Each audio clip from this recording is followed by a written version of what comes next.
আগামী বছর রাজ্যে বিধানসভা নির্বাচন, তার আগে সময় যত এগোচ্ছে ততই যেন উত্তাপ বাড়ছে রাজ্য রাজনীতিতে। কখনো কখনো তো এমন কিছু ঘটনা ঘটে যাচ্ছে যা রীতিমতো চাঞ্চল্য ফেলে দিচ্ছে বিভিন্ন মহলে। এবার হাওড়ার বালির নিশ্চিন্দায় বুড়ো শিবতলার কাছে ঘটে গেল তেমনই একটি ঘটনা। জানা গেছে তৃণমূল নেতা তথা সাপুইপাড়া বসুকাটি গ্রাম পঞ্চায়েতের প্রধান দেবব্রত মণ্ডল তার এক সঙ্গী অনুপম রানাকে নিয়ে যখন একটি অনুষ্ঠান বাড়ি থেকে ফিরছিলেন তখন অতর্কিতে তাকে লক্ষ্য করে গান চালানোর ঘটনা ঘটে। পঞ্চায়েত প্রধানের কোমরে ও হাতে গুলি লাগে, পাশাপাশি তার সঙ্গীরও গুলি লাগে পিঠে। ঘটনাকে কেন্দ্র করে এলাকায় ব্যাপক চাঞ্চল্য ছড়িয়ে পড়ে। ইতিমধ্যেই ঘটনার সিসিটিভি ফুটেজও উঠে এসেছে আজ তাক বাংলার হাতে। আপনাদের প্রথমে সেই সিসিটিভি ফুটেজটা আগে দেখাই, দেখুন।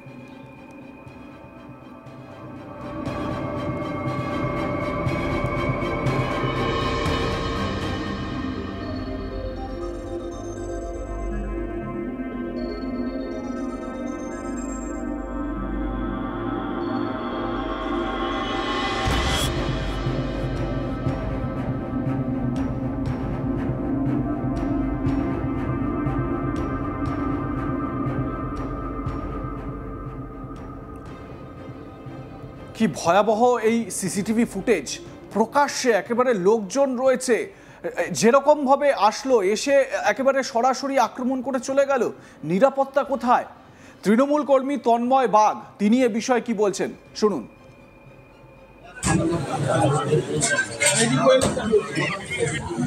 আমরা বিয়েবাড়ি একটা অনুষ্ঠান ছিল, রিসেপশন ছিল, এই রিসেপশন থেকে আমরা ফিরছিলাম, তো ফেরার পথে এই ঘটনা ঘটে।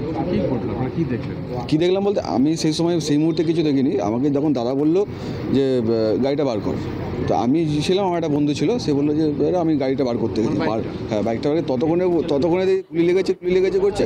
কার গুলি লেগেছে দেখি দাদার গুলি লেগেছে। আমি হ্যাঁ একটুখানি দূরে, জাস্ট 2-3 পা হাতে দূরে। তারপর দেখি হাতে, ডান হাতে বাঁ হাতে রক্ত থেকে ততক্ষণে গাড়ি ঘুরিয়ে নিয়েছে। কে গুলি করেছে, কোথা থেকে গুলি করেছে, কীভাবে গুলি করেছে সেটা আমি ঠিক আছে। দাদাকে জিজ্ঞাসা করলাম কী ব্যাপার, কী হয়েছে বলে, তখন বললো বাসু গুলি হয়েছে। বাসু হচ্ছে ওখানকার সমাজ বিরোধী। না কোনো পার্টি করেন। বাসু ভালো নাম আমি ঠিক বলতে পারছি না, ওর নামে বাসু বলেছে। হ্যাঁ অনেক অভিযোগ রয়েছে, ক্রিমিনাল রেকর্ড রয়েছে ওর নামে। হ্যাঁ এলোপাতে না, আমি তখন সেই সময় বললাম না, আমি সেই সময় দেখছিলাম না। আমাকে দাদা আমরা একসঙ্গে বিয়ে বাড়ি থেকে রিসেপশন থেকে আমরা একসঙ্গে খাওয়া দাওয়া করে বেরোচ্ছিলাম। বেরোবার পর দাদা বললো যে তুমি একটা কাজ করো। দুজনেরই লেগেছে? হ্যাঁ অসিদ্ধার লেগেছে আর বাবুমন্ডল লেগেছে, আমাদের প্রধান। খবর পেয়ে ঘটনাস্থলে পৌঁছায় বিশাল পুলিশ বাহিনী। ঘটনাস্থলে পৌঁছন হাওড়ার পুলিশ কমিশনার প্রবীণ কুমার ত্রিপাঠীও। তড়িঘড়ি আহতকে নিয়ে যাওয়া হয় হাসপাতালে। খবর পেয়ে হাসপাতালে পৌঁছন উত্তর হাওড়ার বিধায়ক গৌতম চৌধুরী ও ডোমজুড়ের বিধায়ক কল্যাণ ঘোষ কি বলেছেন শোনাবো আপনাদের। ঘটনাটা সম্পূর্ণ আমি জানি না, কিন্তু সাপুইপাড়ার প্রধান বিয়েবাড়ি খেয়ে আসছিল, যে চালাচ্ছিল এবং বাবু দুজনকেই গুলি করেছে। এখন হসপিটালে চিকিৎসাধীন আছে। আর পুলিশও এসছে, পুলিশকেও পরিষ্কারভাবে বলে দিয়েছি দুষ্কৃতীকে কোনো রকম ছাড়ছাড় দেওয়া যাবে না। সে যত বড় দুষ্কৃতী হোক তাকে তার ব্যবস্থা গ্রহণ করতে হবে। এই ভোট সামনে এসে যাচ্ছে, তার মধ্যে এখন এটা তদন্ত সাপেক্ষ, তদন্ত করে পুলিশ দেখবে কি ঘটনা, ও নিজে থেকে করেছে না কেউ করিয়েছে, এটা পুলিশ দেখার ব্যাপার। ধরা যায়নি তো, তা বলতে পারবো না, এখন পুলিশ ওটা দেখছে। সিসিটিভি ফুটেজে দেখুন কিভাবে হামলা চালানো হচ্ছে হাওড়ার নিশ্চিন্দা। এবং এখানে কিন্তু এরকম নয় যে অন্ধকার গলি, পরিষ্কার বোঝা যাচ্ছে হয়তো সন্ধ্যা রাত হবে বা হয়তো রাত 8টা-9টা এরকম হবে। এবং সেই সময় দোকানপাট খোলা রয়েছে, লোকজন আশেপাশে ঘোরাঘুরি করছেন, মানুষ তখনও ঘুমিয়ে পড়েননি। এলাকা এখনও সেই সময় মানে যেহেতু এটা শীতের একটা সময় পড়ে গিয়েছে, সেই কারণে মানুষ একটু তাড়াতাড়ি ঘুমিয়ে পড়ছেন, সেই রকমও সিচুয়েশন নয়। প্রকাশ্যে কিভাবে এসে হামলা চালানো হলো তৃণমূল নেতাকে লক্ষ্য করে, এবং তার সঙ্গে তার যে সহযোগী ছিল তিনিও আক্রান্ত হয়েছেন। আমার সহকর্মী হিমাদ্রি ঘোষ এ বিষয়ে তার প্রতিবেদনে কি বলছেন আসুন শুনে নেওয়া যাক। গতকাল রাতে বিয়েবাড়ি থেকে ফেরার সময় বালি সাপুইপাড়া বাসুকাটি প্রধান বাবু মণ্ডল ওরফে দেবব্রত মণ্ডলকে লক্ষ্য করে গুলি করা হয়। দুটো গুলি করা হয়, একটা গুলি লাগে হাতে এবং একটা গুলি লাগে কোমরে, এবং তার সঙ্গে ছিলেন অনুপম রানা, তারও পিঠে গুলি লাগে, এবং এই দুজনকেই সঙ্গে সঙ্গে সেখান থেকে নিয়ে হাসপাতালে দৌড়ানো হয়। এটা বেসরকারি হাসপাতালে নিয়ে যাওয়া হয় এবং বেসরকারি হাসপাতাল থেকে দেবব্রত মণ্ডলকে কলকাতায় এসএসকেএমে ট্রান্সফার করা হয়, এবং তার যে সঙ্গী ছিল তাকে এখন বেসরকারি হাসপাতালে রাখা হয়েছে, সেখানেই তার ট্রিটমেন্ট চলছে। এখনও পর্যন্ত কাউকে অ্যারেস্ট করতে পারেনি, তবে সিসিটিভি ফুটেজ আমরা পেয়েছি এবং এই সিসিটিভি ফুটেজে দেখা যাচ্ছে যে কিভাবে যে অ্যাটাক করে, এই গুলি শুটটা করা হয়।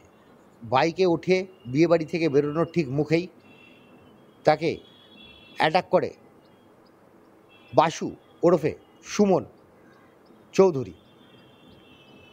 পুলিশ এখন এই সুমন চৌধুরী ওরফে বাসুকে ধরার জন্য উঠে পড়ে লেগেছে। নিশ্চিন্দা থানার অন্তর্গত সাঁপুইপাড়া বলে নিশ্চিন্দা থানার পুলিশ তদন্তে নেমে পড়েছে, এবং তার সঙ্গে আমাদের হাওড়া সিটি পুলিশের ডিডিও এর সঙ্গে কাজ করছেন একসঙ্গে। জানা যাচ্ছে সূত্র অনুযায়ী যে কোনো জমি জমা নিয়ে কোনো মনের হয়, এবং সেই জন্যেই এই ঘটনা জমিকে কেন্দ্র করেই শুরু হয়েছিল, এবং জমিকে কেন্দ্র করেই আগেও 12 বছর আগেও কিন্তু এই বাবু মণ্ডলকে দেখে গুলি করা হয়েছিল, তখনও তিনি বেঁচে গেছিলেন, এবারও তিনি বেঁচে গেলেন। এখন তিনি চিকিৎসাধীন, তবে তিনি সুস্থর দিকে, এবং সুস্থর দিকে বলেই তিনি এখন রয়েছেন বলে জানা যাচ্ছে। আর পুলিশ সূত্রে জানা যাচ্ছে যে অ্যাকিউজ সুমন চৌধুরী, তাকে কিন্তু পুলিশ খুঁজে বেড়াচ্ছে, তাকে এলাকায় পাওয়া যাচ্ছে না, এবং তার জন্যই পুরো পুলিশ টিম লেগে রয়েছে, হাওড়া সিটি পুলিশ টিম লেগে রয়েছে এই আততায়ী যে গুলি চালিয়েছেন, এবং যেভাবে চালিয়েছেন সেটা সিসিটিভি দেখলেই আপনি বুঝতে পারবেন যে বাইককে দাঁড় করিয়ে প্রথমে হাতে গুলি করে এবং সে পড়ে যায়, সঙ্গে সঙ্গে তার কোমরেও গুলি করে এবং তার সঙ্গীকে দেখেও গুলি করে, যাতে করে তার সঙ্গীর পিঠেও গুলি লাগে, এবং যে বাবু মণ্ডল বা দেবব্রত মণ্ডল প্রধান ছিলেন, তাকে যখন কোমরে গুলি করে পালিয়ে যায় তখন লোকাল লোক দৌড়ে আসে খবর দেখে, এবং এসে তাকে তুলে হাসপাতালে নিয়ে আসা হয়, এবং হাসপাতালে নিয়ে এসে তাকে চিকিৎসাধীন করা হয়। প্রথমে প্রাথমিক চিকিৎসা করানো হয় এক বেসরকারি হাসপাতাল থেকে, এবং সেখান থেকে তাকে এসএসকেএমে ট্রান্সফার করা হয়। এখন তিনি এসএসকেএমে রয়েছেন, তার চিকিৎসা চলছে, তবে চিকিৎসকরা জানাচ্ছেন তার স্বাস্থ্য উন্নতর দিকে, আগের থেকে হয়তো রিকভার করে যাবেন, তবে এখনও টেনশন রয়েছে যে যতক্ষণ না তিনি পুরোপুরি সুস্থ হচ্ছেন ততক্ষণ তার বাড়ির লোকজন এটা মেনে নিতে পারছেন না। তবে এই ঘটনার মূল জায়গা কিন্তু এলাকার জমি দখলকে কেন্দ্র করে বলেই মনে করছেন এলাকাবাসী। দেখতে থাকুন আজ তাক বাংলা, সাবস্ক্রাইব করুন আমাদের ইউটিউব চ্যানেলটি, বেল আইকন প্রেস করুন নোটিফিকেশন পেতে।